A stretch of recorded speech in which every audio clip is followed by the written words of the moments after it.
Olá, boa tarde. Boa tarde. Boa tarde. O Jornal da Cultura, primeira edição dessa quinta-feira, começa agora. A Força Nacional enviará tropas para reforçar combate ao desmatamento no Pará. A medida é uma resposta do governo a ataques sofridos por agentes do Instituto Chico Mendes de Conservação da Biodiversidade. Liberada a licitação de rede de ônibus na capital paulista. Contratos devem atingir 68 bilhões de reais em um período de 20 anos. O custo de vida pesa mais no bolso dos idosos. O índice que mede a variação de preços da cesta de consumo de pessoas com mais de 60 anos de idade mostra que os maiores gastos são com energia e planos de saúde. Advogados do PSL, partido do candidato à presidência Jair Bolsonaro, pedem ao Tribunal Superior Eleitoral o arquivamento da ação sobre disparo de mensagens em massa pelo WhatsApp. Sob protestos, Câmara de Deputados na Argentina aprova o orçamento proposto pelo governo Macri para ajustar as contas do país às condições do FMI. O príncipe saudita classifica como odioso o assassinato do jornalista Jamal Khashoggi. O promotor do país divulga relatório parcial e diz que crime foi premeditado. No esporte, José Maria Marinho é transferido para a penitenciária de segurança mínima nos Estados Unidos. E os gols da rodada na Libertadores, o Palmeiras perdeu a primeira partida da semifinal para a Argentina, para o Boca Juniors, lá na Argentina.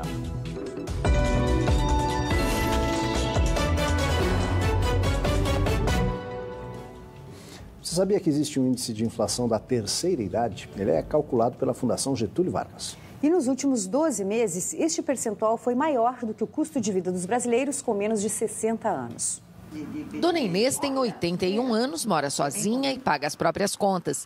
Por isso, tenta economizar onde pode. Durante o dia, apaga as luzes e abre a cortina. Também cortou as saídas com as amigas e tem usado a poupança para complementar a renda.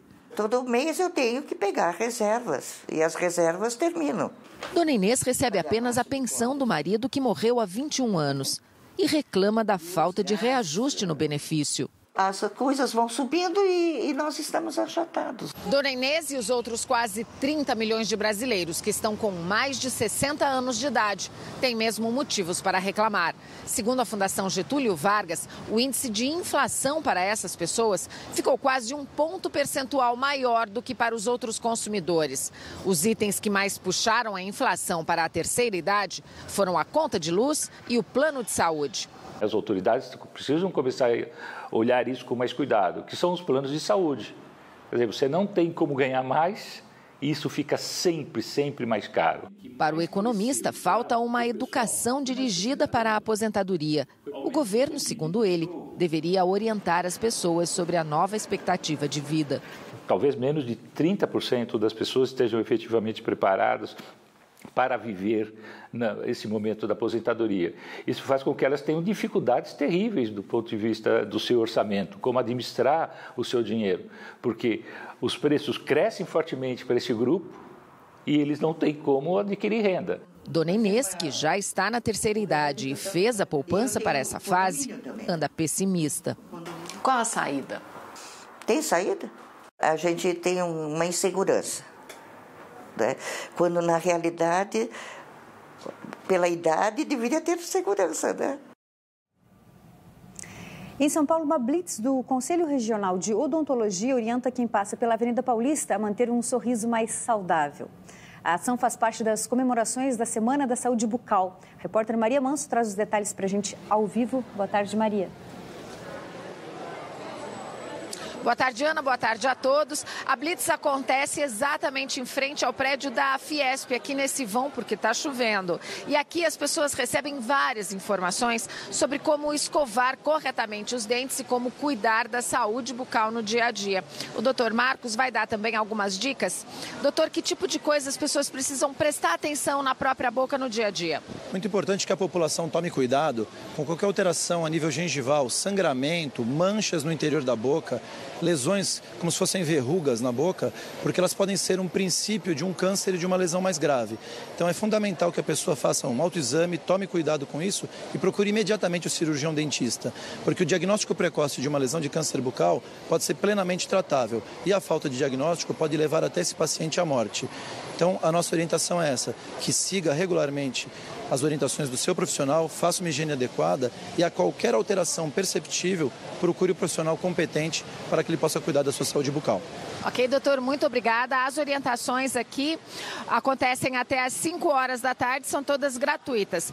E prosseguem também durante toda a semana. Quem quiser saber toda a programação é só entrar no site crosp.org.br. Ana. Obrigada, Maria, pelas suas informações. Aldo. A Força Nacional vai reforçar o combate ao desmatamento nas unidades de conservação federais no Pará. O envio das tropas é uma resposta aos ataques sofridos por agentes do Instituto Chico Mendes de Conservação da Biodiversidade. A atuação da Força Nacional, junto com os agentes do ICMBio, está prevista para durar 6 meses, mas este período pode ser prorrogado. Na última sexta-feira, agentes do Instituto Chico Mendes foram ameaçados na Floresta Nacional de Itaituba 2. O Ministério do Meio Ambiente afirmou que esta onda de violência contra agentes ambientais não vai intimidar os trabalhos de combate ao desmatamento nas unidades de conservação federais. As ações já contam com o apoio dos governos estaduais, as comunidades indígenas, as polícias federal, rodoviária e o Ministério Público Federal. Com 36 ressalvas, o TCM, Tribunal de Contas do município de São Paulo, liberou a licitação bilionária da rede de ônibus na capital paulista. O processo de contratação, que se arrasta há 5 anos, foi questionado pelo TCM em junho e desde esse mês estava em análise no tribunal. A licitação definirá as empresas de ônibus que vão transportar mais de 9 milhões de passageiros por dia nos próximos anos na cidade de São Paulo. As concessões serão divididas em 31 lotes e os contratos devem atingir 68 bilhões de reais num período de 20 anos. Segundo a Prefeitura, a reorganização do sistema de ônibus vai evitar sobreposições de linhas e economizar recursos. No último ano, o município de São Paulo gastou 3 bilhões de reais com subsídios para compensar a diferença entre a tarifa paga pelos usuários e o custo real do serviço. A Prefeitura informou que vai acatar todas as 36 ressalvas feitas pelo TCM e que pretende lançar o edital no início de novembro. Entre as exigências feitas pelo tribunal está a fixação de uma taxa de lucro menor para as empresas do que constava no projeto original. A campanha de Jair Bolsonaro pede ao Tribunal Superior Eleitoral o arquivamento da ação sobre o disparo de mensagens em massa pelo WhatsApp. A investigação foi pedida pelo PT para apurar se empresas compraram pacotes de disparos com mensagens contra o partido nas redes sociais. Ao pedir o arquivamento da ação ao ministro Jorge Mussi, corregedor do TSE, os advogados do PSL sustentaram que a campanha de Bolsonaro não tem necessidade de pagar pelo envio de mensagens, porque o candidato obtém apoio independente e espontâneo na internet. A defesa também sustentou que a denúncia foi feita pelo PT, com o objetivo de desconstruir a imagem do candidato, no que chamou de fato político inverídico. Na semana passada, a reportagem do jornal Folha de São Paulo afirmou que empresários favoráveis a Bolsonaro pagaram pelo disparo de mensagens em massa contra o PT em redes sociais. A defesa alega que a denúncia do jornal não foi corroborada por nenhum outro veículo de comunicação, nem apresentou provas. Polícia Civil do Rio Grande do Sul diz que jovem que teve corpo marcado por uma suástica no começo do mês forjou a agressão. A estudante de 19 anos será indiciada por falsa comunicação de crime. O inquérito concluiu que a jovem não foi atacada. A base é um laudo do Instituto Geral de Perícias do Rio Grande do Sul que aponta a possibilidade da automutilação. A jovem foi à polícia no dia 8 de outubro para denunciar essa agressão. Ela relatou que levou socos de 3 homens que depois riscaram sua barriga com o símbolo nazista usando um canivete. O motivo seria um adesivo da campanha Ele Não contra o candidato Jair Bolsonaro. Dias depois, ela tentou retirar a queixa. E ninguém, absolutamente ninguém viu nada e em nenhuma das câmeras aparece nada, nenhum movimento. Ela não aparece nas câmeras e muito menos as pessoas que teriam agredido aparecem na câmera. O laudo da perícia indica que a jovem pode ter se automutilado. Nós chegamos à conclusão que não poderia a periciada ter sido agredida por outros. E nós chegamos à conclusão que a possibilidade de ela ter feito essa lesão ou com a ajuda de outro ou ela mesma é muito grande. Não tem como afirmar isso de forma inequívoca. A defesa da jovem contesta a conclusão da polícia e, em nota, diz que o laudo da perícia não descarta a hipótese das lesões terem sido causadas por outro indivíduo, inclusive mediante incapacidade de defesa da vítima. 12:09, a gente começa falando de José Maria Marim, preso desde maio de 2015 nos Estados Unidos. O ex-presidente da CBF foi transferido recentemente ontem para uma prisão agora de segurança mínima. Vamos ver. Condenado a 4 anos de prisão pela Justiça dos Estados Unidos, o ex-mandatário do futebol brasileiro vai cumprir pena agora na penitenciária da Pensilvânia. A transferência foi um pedido dos advogados do ex-presidente da CBF. A prisão na cidadezinha de Allenwood oferece condições aos detentos opostas ao do presídio em Brooklyn, que é descrito por advogados criminalistas como um depósito humano por causa da brutalidade no tratamento com os presos. Condenado a 4 anos de preso desde dezembro de 2017, Marim foi um dos mais de 40 indiciados no escândalo de corrupção que ficou conhecido no caso FIFA. Aos 86 anos, agora ele tem acesso à biblioteca, televisão, programas educativos e pode se exercitar com frequência. Tudo bem, a gente fala agora de mountain bike, o 4º dia da ultramaratona de mountain bike Brasil Ride. Vamos ver como é que foi. A dupla formada pelo brasileiro Henrique Avancini e o alemão Manuel Fume, que venceu nessa quarta-feira a etapa rainha da competição que acontece na Bahia e assumiu a liderança geral.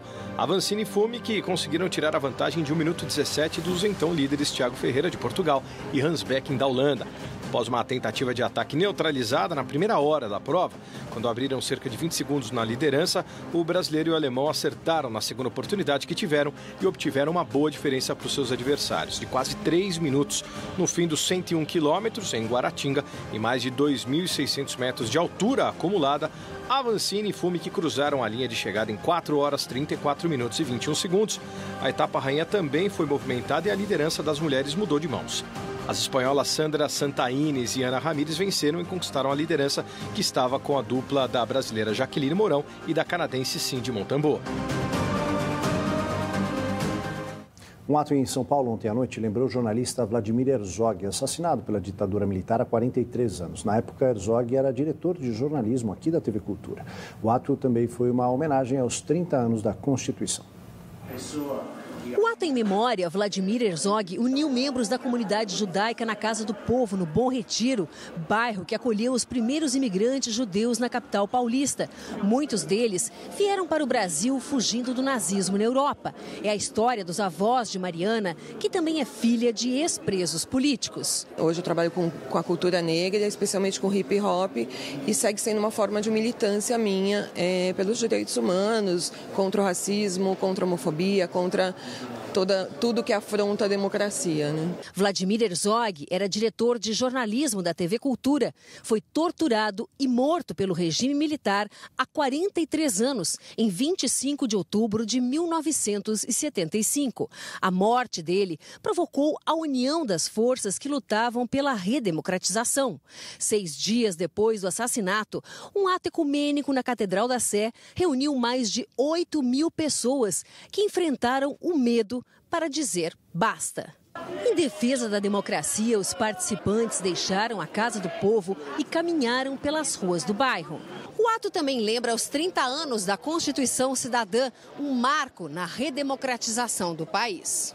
Os participantes foram até o portal do antigo presídio Tiradentes, local que abrigou presos políticos na era Vargas e também durante a ditadura militar. Do prédio só ficou esta estrutura tombada pelo Condefat, pelo valor simbólico que representa na luta contra o arbítrio e a violência de um passado recente. E acontece hoje no Tuca Arena, em Perdizes, São Paulo, a entrega da edição de número 40 do Prêmio Vladimir Herzog. Antes, à tarde, tem uma roda de conversa com os jornalistas vencedores. Essa roda de conversa com os vencedores da 40ª edição do Prêmio Vladimir Herzog acontece logo mais às 1h30 da tarde no Tuca Arena. Eu vou conversar agora com o Ivo Herzog, que é presidente do Instituto Vladimir Herzog. Ivo, conta pra gente qual que é a importância da promoção de eventos como esse, que querem debater e defender a democracia num momento tão delicado que a gente vive como o de agora.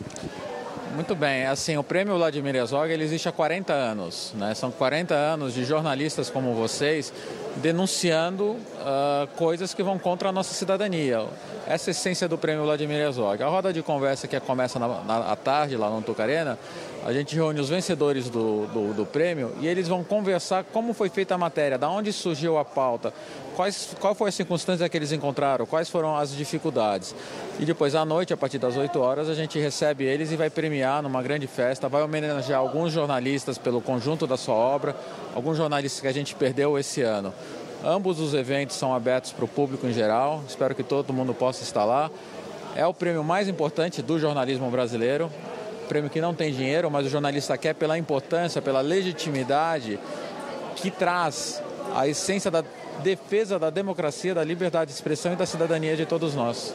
Certo, obrigada pelas suas informações. Então está todo mundo convidado para logo mais às 1h30 da tarde participar dessa roda de conversa e às 8 da noite para acompanhar a entrega do prêmio. Os dois eventos acontecem no Tucarena, que fica na rua Monte Alegre, em Perdizes.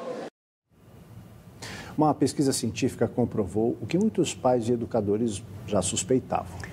Quanto menos as crianças usam telas como celular, TV, videogame, mais facilidade elas terão no desenvolvimento cognitivo de áreas como linguagem, memória e atenção. Para comprar algumas. O cantinho de leitura atrai muito a pequena Isabela. Mas foi a filha mais velha de Débora, Sophie, de 6 anos, que apresentou melhoras no comportamento depois de passar a ler e brincar mais com a irmã em vez de assistir televisão. Cortar a televisão quase que pela raiz foi por conta do comportamental dela. Eu percebi ela um pouco mais agressiva, impaciente. Eu percebo que ela brinca mais agora, ela está lendo mais, ela está tendo mais paciência com a irmãzinha, né? Brinca mais, ela consegue interagir, a criatividade está a mil, pega as bonequinhas, né? Viaja no mundo delas. A interação com pessoas e objetos reais é benéfica também para o aprendizado. Em um estudo feito com crianças americanas, cientistas concluíram que limitar o uso de telas de celular, tablets e TVs a 2 horas por dia, independentemente do conteúdo, favorece o desenvolvimento cognitivo de áreas como linguagem, memória e atenção. É uma diversão solitária, né? Então ela está sozinha, ela e a tela. E na hora que você põe os brinquedos na frente, ela interage. Ela vai brincar, ela vai dar a versão dela, a visão dela com aquele brinquedo. E quanto menor a idade, menos tempo as crianças devem passar em frente às telas. De acordo com a Sociedade Brasileira de Pediatria, entre 2 e 5 anos, o limite é de 1 hora por dia. E abaixo de 2 anos, a idade da Isabela, o ideal é que as TVs sempre fiquem desligadas para os bebês. A tecnologia é parte inegável dos tempos atuais, mas controlar o uso é fundamental para que etapas importantes do crescimento não sejam puladas. Você tem um aumento da irritabilidade, da ansiedade, a gente vê casos de depressão pelo isolamento que a criança fica, né? Aumento da violência, alterações comportamentais em relação à alimentação. Então, a criança não vê o que ela está comendo. Os adultos precisam ficar de olho em abusos, até porque, talvez por instinto, os pequenos também estão de olho neles. Elas já puxam minha orelha. Ai, me dá atenção, você está muito tempo no celular. O que é mais importante? Veja a seguir, sob protestos, deputados argentinos aprovam o orçamento proposto pelo governo Macri para ajustar as contas do país às exigências do FMI. O promotor saudita diz que assassinato de jornalista na Turquia foi premeditado. A gente volta já.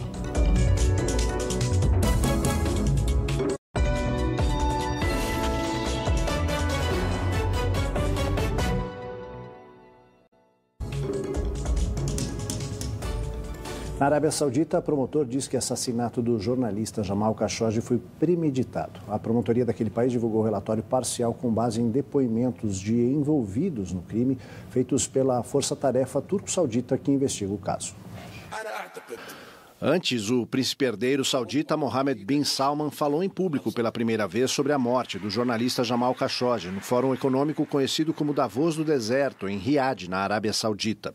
O príncipe afirmou que está tomando todas as medidas para levar à justiça os autores do que ele classificou como crime odioso, que não pode ser justificado. Mohammed bin Salman adiantou ainda que não haverá nenhuma ruptura nas relações com a Turquia, onde aconteceu a morte do jornalista dentro do consulado saudita em Istambul.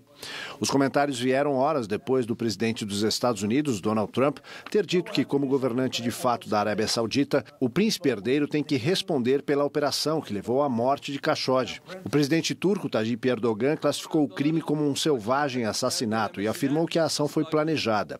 Erdogan falou por telefone com a família de Khashoggi para expressar seus pêsames pelo assassinato. Horas depois, o rei da Arábia Saudita e o príncipe herdeiro receberam familiares do jornalista para dar pessoalmente as condolências após a sua morte há 3 semanas. O veterano ator Robert De Niro é a mais recente vítima dos pacotes bomba recebidos nos Estados Unidos por autoridades e empresas críticas ao presidente Donald Trump. O último balanço do FBI aponta 8 pacotes com explosivos interceptados. A série começou com um deles, enviado à casa do milionário George Soros, que foi detonado pela polícia.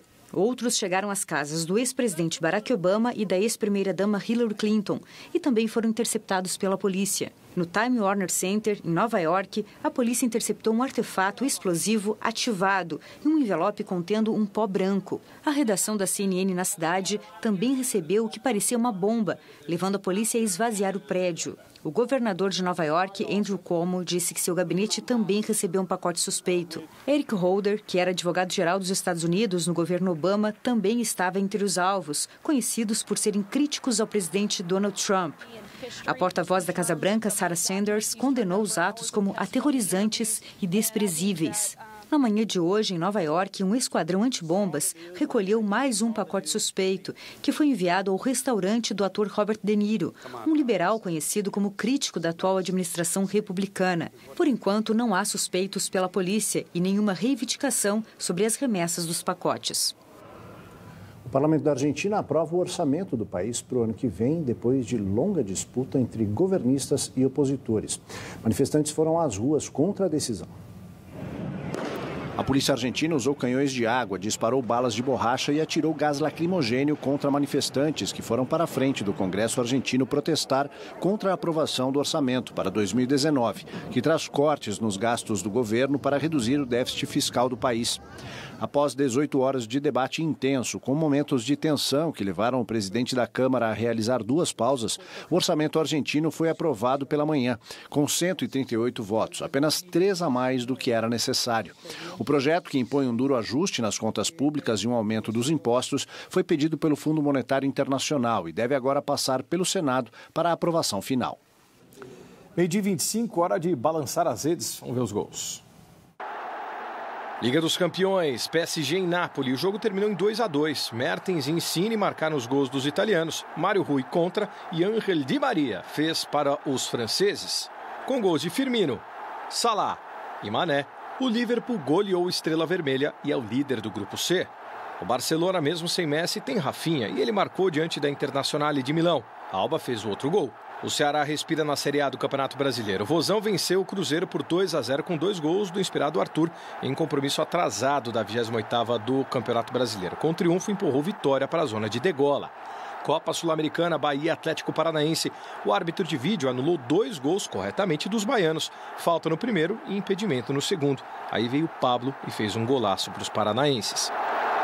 Na Libertadores, o Boca Juniors recebeu o Palmeiras na Bombonera. Sem gols ali até os 38 do segundo tempo, até que Benedetto entrou e marcou 2 para os chineses. Aos 38 e aos 42, vantagem para a equipe argentina de perder na semana que vem por 1-0.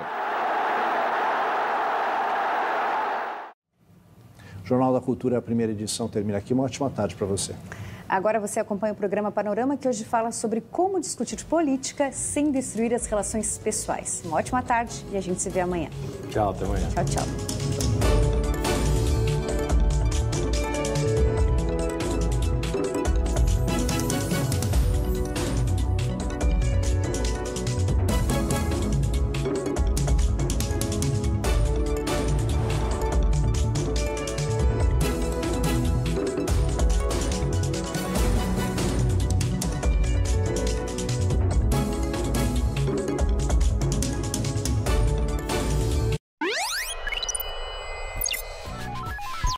Ministério da Cultura, Bradesco e TV Cultura apresentam a programação de 2018.